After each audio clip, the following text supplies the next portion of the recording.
te entrego com isso. Eu tenho uma memória de uma figura que é muito importante nessa história, da qual nem o Gabriel nem a Flávia, se bobear, tem, que é o ilustríssimo senhor general Leônidas Pires Gonçalves. Fechou o Colégio Militar de Belo Horizonte, esse canalha. Tenho ódio dele. Pois é. Ele é um dos grandes pilantras dessa nação. Fechou 4 colégios militares no Brasil e foi ali no final dos anos 80 uma das piores criaturas que já existiu na nossa história. Leônidas Pires Gonçalves foi o ministro da Defesa do presidente José Sarney. E ele é uma figura importante porque a gente deve essa redação do artigo 142 essencialmente a ele. O presidente Fernando Henrique era o relator da Constituinte. Exatamente isso aqui. O presidente Fernando Henrique era o relator da Constituinte. O que era o papel do relator? Várias subcomissões iam preparando o seu pedacinho da Constituição, e quem juntava aqueles pedaços todos, que estavam sendo feitos por diversas comissões, porque não é só um juntar e botar na ordem, você tem que ter certeza de que um artigo não contradiz o outro. Então tem que ter uma coerência interna do documento todo. E tinha uma turma que estava cuidando de um pedaço da Constituição, tinha outra turma que estava cuidando de outra, de um terceiro, de um quarto, quer dizer, depois você tinha que juntar aquilo tudo. E foi uma longa negociação. A redação do artigo 142 foi muito debatida, muito detalhada, e muito complexa. E foi complexa principalmente porque os generais tinham acabado de deixar o poder e esse governo Sarney ainda foi um governo meio ali de... Eles ainda tinham um tipo de influência que, a partir do governo Collor, eles já não tinham mais. E a partir do governo Fernando Henrique, eles deixaram de vez. Na verdade, quem começa a trazer os militares de volta é a Dilma, né? Deixa eu especificar melhor aqui o que eu estou dizendo para... Tarcísio. Não, sim, mas a Dilma tem uma complicação ali no governo dela, que por um lado, ao criar eu não quero ser mal compreendido com isso aqui, mas ao criar a Comissão da Verdade, ela cria uma crise ali, aquilo se torna uma crise, ela não consegue conduzir direito aquele negócio. E aquela crise aberta começa a ter o general Vilas Boas começando a falar mais alto, tudo mais, tal. E quando chega no governo Temer, o Temer mete um milico já como ministro, tal, e a coisa começa a desandar. Pedro, desculpa só te fazer um parênteses importante. Das grandes medidas da presidente Dilma, só para defender esse ponto importante aqui, que sou um grande crítico de várias coisas do governo dela, mas ter a coragem, né, de fazer como o Chile fez. O Chile tem um belíssimo museu, né, de direitos humanos lá em Santiago, baseado na Comissão da Verdade chilena, que exponha os horrores dos porões do Pinochet, e simbólico, uma vez que foi uma mulher torturada. Isso sim, eu acho que merece, claro, nosso reconhecimento, que a forma sempre pode ser melhor, mas ter feito uma Comissão da Verdade foi uma postura importante para uma presidente da República de um Estado-nação que viveu um governo de exceção como o Brasil viveu por 2 décadas. Vai registrar que eu acho muito fundamental. Sabe, Gabriel, no ano passado eu tive no Chile, eu levei meus filhos para verem neve no Chile, e 13 e 14 anos, e meu enteado de 14 anos também. Eu levei os 3 e a gente posou em Santiago. A primeira coisa que a gente fez foi ir ao museu. Maravilhoso, né? Por uma única razão. E o discurso que eu fiz para eles é o seguinte: eu quero que vocês vejam isso porque a gente não tem um igual no Brasil. E foi o momento ali do minuto a minuto do golpe no Palácio de La Moneda, que é logo a abertura da entrada do museu. É incrível. A foto dos desaparecidos me tocou muito aquela coisa do ralo no formato de cavalo marinho, né, que era a única visão que os presos políticos tinham. Eu acho, desculpa, Pedro, te interromper nesse sentido, mas é porque a gente fala de golpe e de ditadura como se fosse uma paginazinha da história, cara. todo mundo aqui, aquela pessoa que talvez de maneira muito idiota defenda uma ditadura ou um golpe, ela não consegue se imaginar como um preso político, ou não consegue talvez ver que alguém que ela goste muito, por pensar diferente do regime, vai ser colocada no avião e ser jogada no mar. Sabe, assim, que as pessoas vão ser presas pelas suas orientações sexuais, pelas suas visões. Mais da metade do planeta hoje, mais da metade das pessoas do planeta hoje vivem em regimes ditatoriais. Não é uma coisa trivial. Nós não estamos aqui falando de um detalhe, de uma patetice que alguns milicos no Brasil tentaram fazer. O mundo vive hoje uma regressão profunda quando o assunto é democracia. O que nós estamos falando aqui é muito sério. Então, você me desculpa te interromper nesse sentido, porque todas as vezes que um tiranete, um autocrata, um babaca desses que acham o regime de exceção uma coisa positiva, resolver crescer, é importante colocar essa gente no lugar delas. Eu vou trazer 2 comentários aqui que eu acho que são importantes dentro desse contexto dessa conversa que a gente está tendo. Um é de alguém que se identifica como index fóssil. Golpe, golpe, golpe. Nenhum brasileiro que não seja imprensa do Leblon está realmente preocupado com isso.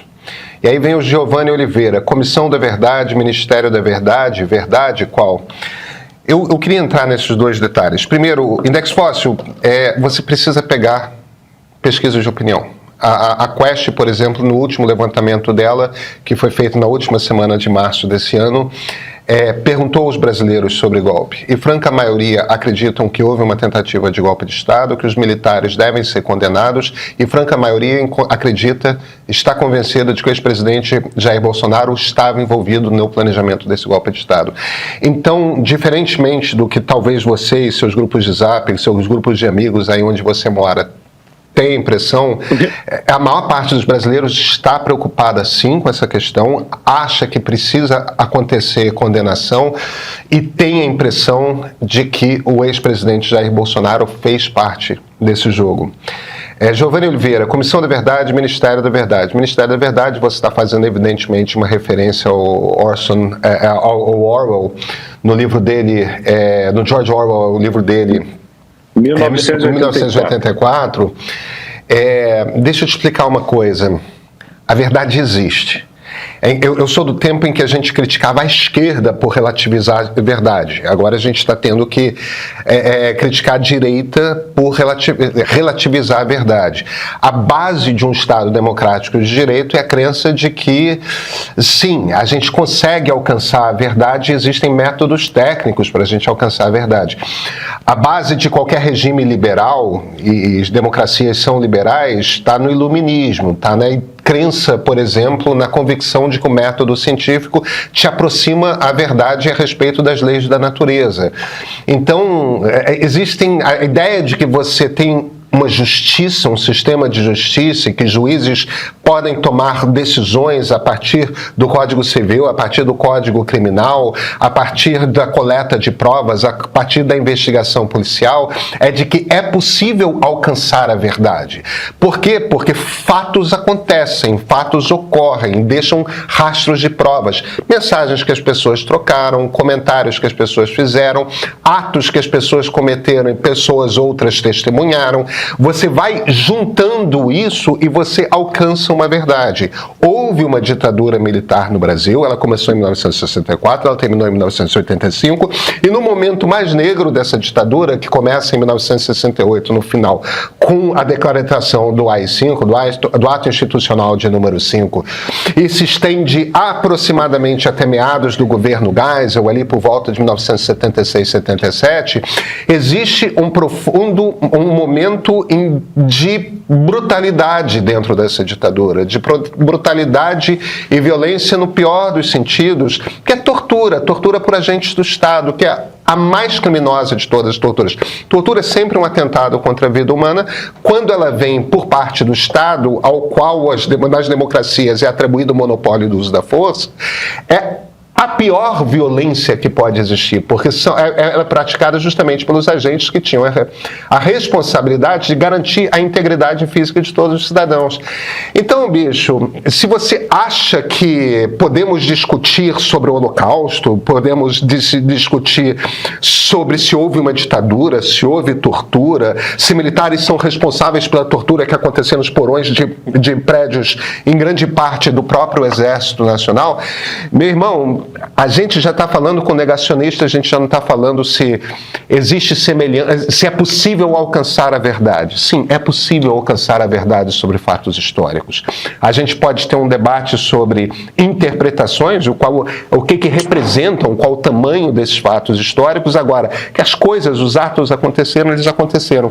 Eu queria voltar para o meu ponto ali sobre o Leônidas Pires Gonçalves, porque eles plantam uma ambiguidade, infelizmente, essa ambiguidade está no texto, Gabriel, do artigo 142, que é o seguinte... Se ele é analisado solitariamente. Sim, não, eu vou chegar aí. Pode ser analisado solitariamente. Eu vou chegar aí, é claro que você tem toda a razão.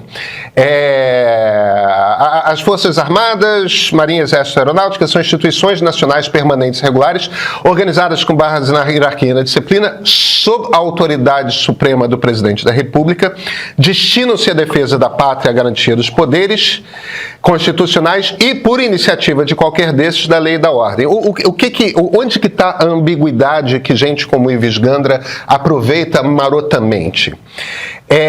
Por um lado, são 3 os poderes.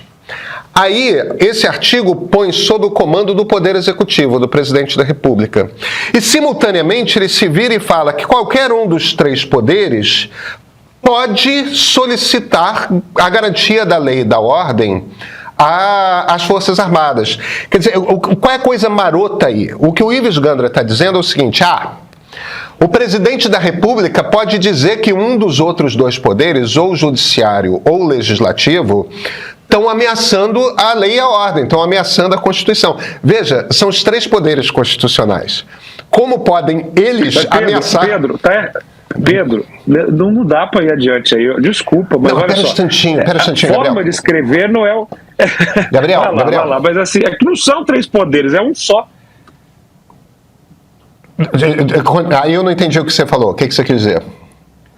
Não são 3 poderes. 3 poderes é uma maneira gramatical de definição, mas juridicamente o que existe é um poder só, com 3 funções. Nosso querido amigo lá, o Barão de Montesquieu, né? Se o mesmo homem ficar responsável por fazer as leis, executá-las e julgá-las, vai dar errado.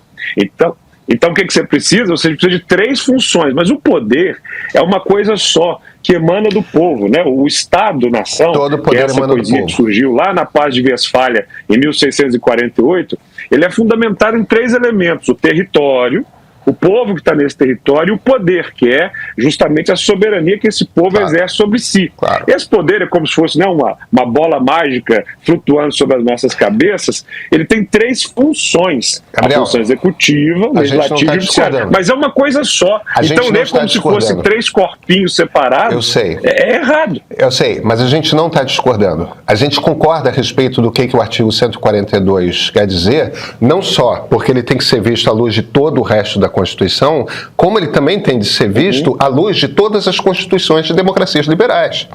Porque, no fim das contas, uma conversa com a outra. E a ideia é que as Forças Armadas estão sempre subordinadas ao desejo do povo. E o desejo do povo é exprimido através das urnas e através das pessoas que são eleitas pelo povo. Então, é claro que não existe hipótese de que as Forças Armadas possam se impor sobre um dos 3 poderes. Não existe esta hipótese. Isso não é possível em nenhuma democracia liberal. O ponto é, os golpistas, eles precisam necessariamente inventar uma desculpa, procurar um buraco, e isso se dá na confusão proposital que se faz em cima de um troço que já foi redigido para ter essa semente de dúvida. A gente não pode esquecer que o redator final do artigo 142, o general Leônidas Pires Gonçalves, é um cara que vinha da cultura da ditadura militar e que queria plantar a semente de uma nova ditadura ali. E ele plantou. É essa semente que o Ives Gandra vai buscar. A leitura fica de pé? Não fica. Até porque quem decide como se interpreta a Constituição não é Ives Gandra Martins, mas sim os ministros do Supremo Tribunal Federal. Só a eles é dada a atribuição de definir o que a Constituição quer dizer. A ninguém mais. Eles são a palavra final. Não tem. E eu acho que nisso todos os 11 ministros concordam, tá? Acho que até os ministros bolsonaristas não vão hesitar em dizer que Milico não pode dar golpe de Estado, não está aqui. E o que eles queriam fazer, em essência, era dar ao presidente da República a autoridade de suspender o resultado de uma eleição e decretar algum tipo de intervenção localizada, ou um estado de defesa, ou um estado de sítio, no entorno do prédio do Tribunal Superior Eleitoral e prender todos os ministros.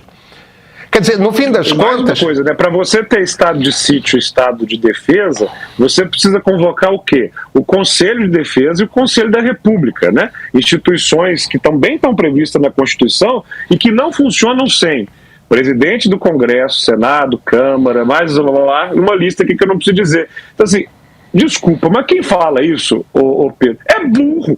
Nós precisamos chamar as pessoas pelo nome, entendeu? Assim, não é burro, Gabriel. Não é burro. Ives Gandra Martins não é burro. É burro, entendeu? Ives Gandra Martins não é burro. Desculpa, as pessoas têm... Ele não é burro, ele é golpista. Só porque o cara não, sabe assim, a gente fica perdendo tempo. Não, ele é burro, ele é golpista, inteligente ele é. Ele é golpista.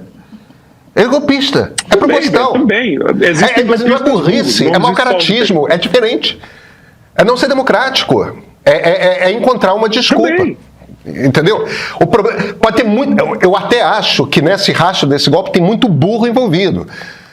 Agora, esses juristas que estavam pensando esse troço, o problema deles é de caráter, não é de burrice. Não é falta de. Não é inteligência que falta. Eles, obviamente, têm um mau caráter, Pedro. Mas a grande questão que a gente tem que começar a botar uma barreira aqui é porque a gente tenta argumentar com essas pessoas como se estivesse jogando xadrez com pombo, entendeu? A gente vai colocar aqui todos os argumentos jurídicos, todas as questões que são muito óbvias, e aí o sujeito, por exemplo, né? Tá bom, você quer tirar o Ives Gandra, beleza. Eu vejo alguns comentários, né, no portal, chat e tal.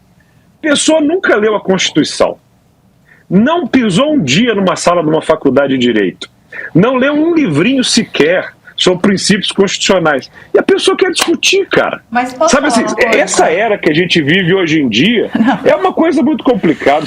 Eu tô ali, 3 faculdades, mestrado, doutorado, você fica tentando aprender os negócios para debater com um jumento na internet que se acha do topo de uma sabedoria que não consegue ler um artigo da Constituição e interpretar. Ele não sabe te contar de cor quando é que foi o golpe, quais foram os atos institucionais, ele não sabe quem foram os 5 generais, ele não sabe conceituar a tortura, mas ele se acha capaz o suficiente para debater golpe de Estado com você. Essa pessoa é burra. A gente precisa chamar pelo burros, imbecis, entendeu? Tem os mau caráter, e eu acho que os mau caráter merecem sim a punição, mas a gente precisa constranger a burrice institucional que assola esse país, Pedro. Entendeu? Eu vejo, aqui mesmo no campo de comentários, ver um sujeito assim, do alto de uma arrogância. O que o sujeito faz? Sei lá, 23 anos, acabou de ver alguma coisa. Não, porque eu acho. Meu filho, você não acha porra nenhuma. Você é só burro, entendeu? Então, Pedro, o que me tira um pouco do sério desse negócio? Nós estamos aqui, beleza, uma hora falando, tem lá o Ives Gandra, que é advogado, meu colega e tal, mas na horda desse líder jurídico falso profeta, vem uma cambada de burro, entendeu? É isso que a gente tem que constranger as pessoas. Meu filho, deixa de ser burro, lê 3 páginas e 4 antes de você opinar, sai dessa coisa de que o grupo de WhatsApp te informa de tudo, assine o meio. Pronto. Gabriel, eu não tenho como discordar de nada de você, e a Flávia e a Luísa estão se divertindo com você aqui hoje. Mas é que tem uma coisa que tem a parte disso tudo.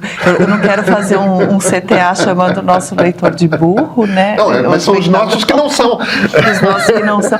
Não, mas tem uma camada. Aqui que são. Tem uns aqui que são. Mas tem uma camada que eu queria. Assim, meu filho, você é burro. Que eu queria acrescentar nisso, que é o seguinte: tem o mau caráter, tem o ignorante, mas tem uma parcela não desprezível, principalmente entre os militares, e eu desconfio que quando a gente for falar dos militares, por exemplo, de um tamanho de um Freire Gomes, que foi então comandante do Exército Brasileiro no governo mais militar fora da ditadura, né, da história da democracia brasileira.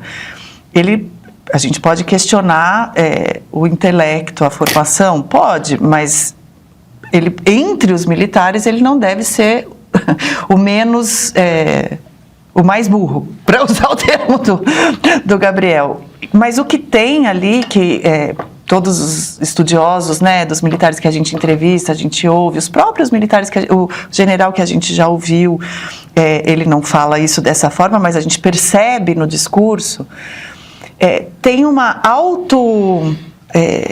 indulgência ou uma autopercepção de que eles são, sim, os guardiões do Brasil.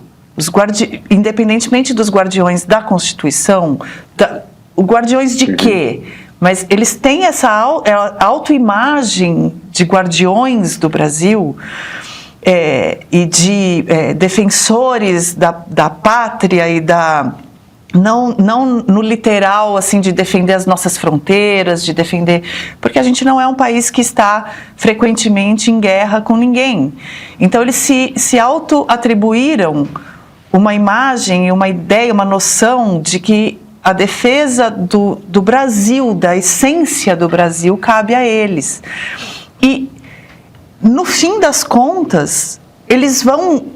Eu acho que tem uma parte relevante dos golpistas, e mesmo dos que não embarcam no golpe, mas que ainda assim enxergam a missão institucional do Exército e das forças, né, como um todo, a de proteger o Brasil. E aí vem os políticos e colocam, proteger do quê? Proteger do comunismo, proteger as famílias brasileiras, e aí vai entrelaçando com o discurso conservador.